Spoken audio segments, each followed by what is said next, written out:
Yeah, I'll react to that, sure. Hey guys, what's up? McJibbin here, back in another reaction video. Alright, why does Andorra exist? I know it's a very small country.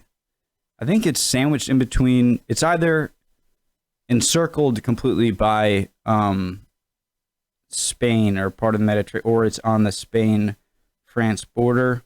Very small country, kind of like Liechtenstein. You guys can see this, right? So me and my dad and brother went to London, rented a car, went through here, over here, to there, over here, and then right here is Liechtenstein. And you wouldn't really notice it's anything different than Switzerland and Austria, but I wanted to make sure to go through there just so like I can say I've been there. I didn't even get out of the car and step foot, but we drove through it. And oh, there's Andorra right there. So it's kind of the same deal. Never was really sure why Liechtenstein existed, and I'm not sure why this one does either, but let's find out. If you're not subscribed, my name's Connor. I want to learn about history, or I am learning about history through YouTube recommendations. With your guys' help, I can do that. You guys have been great so far. I'd love to have you. Hit that subscribe button and give a preemptive like. Let's do it.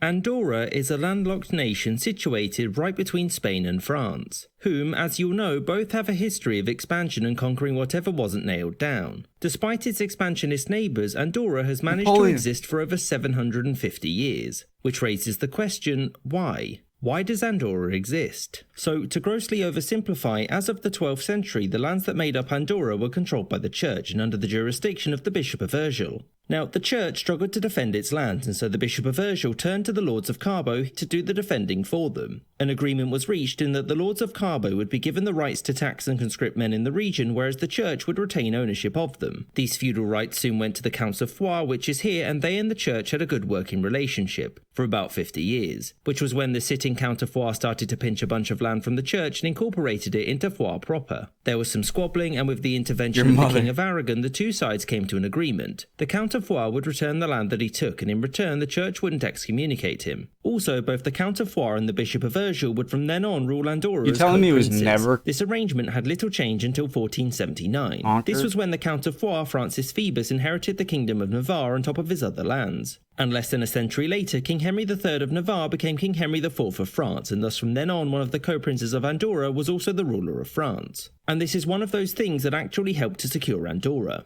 It was now under the protection of France, and King Louis XIII soon after incorporated into the remaining... I wonder why Monaco exists. Monaco is somewhere over here, really small country. Kingdom of Navarre. The Spanish France and King Louis XIII soon after incorporated into the remaining Kingdom of Navarre. The Spanish didn't mind Andorra being moved closer to France because they themselves had several reasons not to want it. The first was that economically Andorra had very little to offer, and second, the people there were sympathetic to the Catalonians during their rebellions against Spain, and so, from the Spanish king's perspective, Andorra's inclusion would do little but making Catalonia larger. And third, it didn't want to annoy the Church. As you'll know, the French monarchy would eventually go through some difficult times, and when the French Revolution was well underway, French leaders opted to leave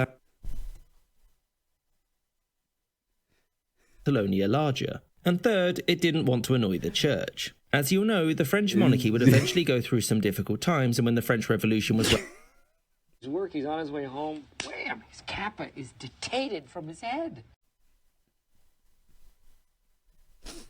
well underway, French leaders opted to leave Andorra to its own devices. So now Andorra was on its own. It did not like this turn of events, and so when Napoleon was crowned the Emperor of France, the Andorrans asked for him to return as their co-prince, which he accepted, and then 3 years later annexed Catalonia and incorporated Andorra into it. Napoleon was soon defeated, and Andorra went back to being co-ruled by the French king, and after France was finally done with monarchy, the French president. This status yet again put Andorra under the protection of France, which is why when the Spanish Civil War broke out, it was stationed by French troops to protect it. When World War II broke out, Andorra declared itself to be neutral, which technically wasn't true since it had previously declared war against Germany in the last World War and wasn't invited to the Treaty of Versailles, and so never technically made peace. But even when Vichy France was dissolved and occupied, Germany didn't move into Andorra, and in effect it remained neutral. And after France was liberated, the last threat to Andorra was gone. Right, because then Vichy France, whatever, didn't, like, Germany took direct control of the northern part in Paris and then let the southern part just kind of be a little puppet state. Andorra, and in effect it remained neutral. And after France was liberated, the last threat to Andorra was gone, and its position as an independent nation was secured thereafter. I hope you enjoyed this episode and thank you for watching, with a special thanks to for my making. patrons, James Bisonet. Thank you, his patrons as well. He makes amazing videos. Great video as always, guys. We'll be back with another one soon. If you're not subscribed, hit the subscribe button right now, and you'll have good luck for a million years. All right, see you guys.